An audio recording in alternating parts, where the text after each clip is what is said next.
કલેક્ટરને ઘર વિહોણા પરિવારોને સરકાર દ્વારા ગરીબી ધોરણે ઘર આપવામાં આવે તેવી માંગ સાથે આવેદનપત્ર અપાયું હતું।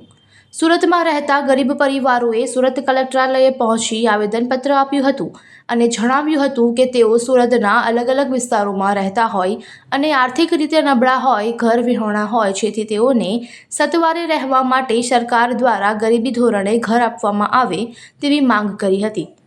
સાંભળો કલેક્ટરાલયે રજૂઆત કરવા પહોંચેલા લોકોએ શું કહ્યું।